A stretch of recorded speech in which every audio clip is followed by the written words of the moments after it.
Hey Beauty Geeks, I'm Jared Bailey, Benefits Global Brow Expert, and today I'm going to show you how to find your perfect brow shape in 3 simple steps. I'm going to use Brow Zings, which is our shaping and shading toolkit, and it comes with a wax and a powder. So the wax actually really adheres to the skin, and then the powder actually sticks to the wax, and it's a perfect kit to really give that brow nice structure. We're going to top off the Brow Zings with a little bit of GimMe Brow, which is a microfiber gel that actually mimics the look of real hair. And we're going to finish off with a little bit of Highbrow. Now this creamy formula actually does 2 things. It helps to hide any little outgrowths in between waxing, and it also helps to enhance and really lift the look of the brow. Alright, so step 1, finding your perfect start. What you want to do is measure straight up from that dimple of your nose right here to the beginning portion of the eyebrow. Now take your favorite brow filler and make a mark. And this is where your brow should begin. Step 2, the arch. So we're going to measure from the outer portion of the nose across the center of that iris, and it's going to point right here. And that's where your brow is naturally the highest. Now if you want a more rounded eye, what we do is we fill from that start to that arch, and it starts to open up this eye space and round out the eye. The more straight the brow is, the more almond shaped the eye becomes. Now, step 3. This one is my favorite. We're going to measure from the outer portion of the nose across that outer corner of the eye, and we're going to point right here to where your brow should end. And this can actually do a lot for a face. The longer the area is from the arch to the end, it really starts to slim down the face and make it a bit more of an oval shape. Now, if you take that same measurement and this area becomes a bit shorter, what happens is it starts to fill out the face and you start to get more of a rounded off effect. So now, the trick is to take a little bit of your brow fillers and you want to connect those points. So today I'm using Brow Zings, and it's a shaping and shading toolkit. And what I'm going to do is I dipped into the wax and the powder, and I'm going to start to make short hair-like strokes to connect each of those points. Now you can see I started at the top, because what you want to do when you're adding product onto the brow to really build it and define it, you want to add on top, because if I added from below, it would start to lower the brow.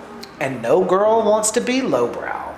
So I've connected from the start all the way to the arch, and now I'm going to go from that arch to the end. And what we're doing is we're just giving this brow some structure. Now I'm going to go in and I'm taking a little bit more of my product and I'm going to push it into the brow like this, just to make these short hair-like strokes, and I'm working in that same direction as the hair grows. Now I know what you're thinking. You're thinking, that's a lot of brow product. Well, guess what, gorgeous? You're right.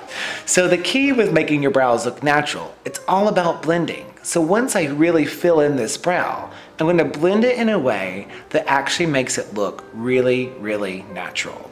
So I'm going to go in, and I've connected from that, again, from that start to the arch, and now I'm going to go from the arch all the way to the end.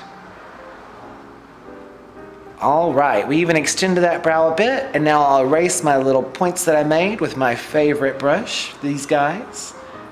And now it's about blending. So what you want to do is you want to take a brow comb, and you actually want to mimic the look of a natural brow. So it's generally a bit lighter towards the front, so I'm going to do a bit more blending, where the center is kind of dense, so I'm going to blend a bit less and still leave that structure and definition.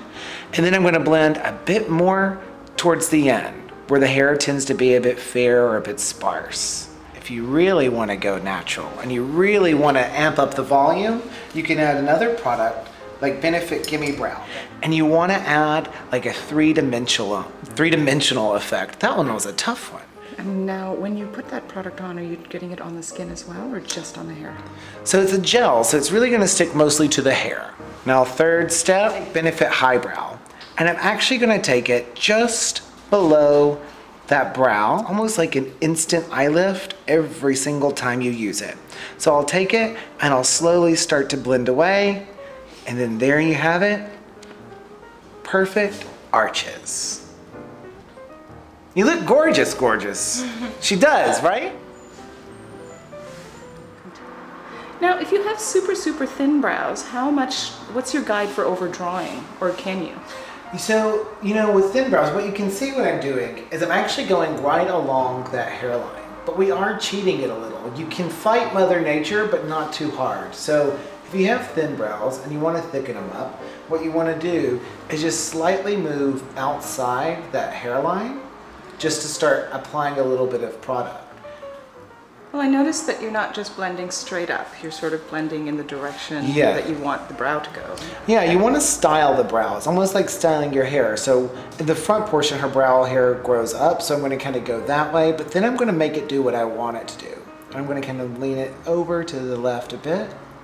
In the same way, her hair grows to the left here, so I'm going to style that way. And what I'm using on her today is the light GimMe Brow, so it adds that low light, kind of highlight textured effect to the brow hair, which you naturally have on the hair on your head. Now I'll take a little bit of high brow and I'll blend it away.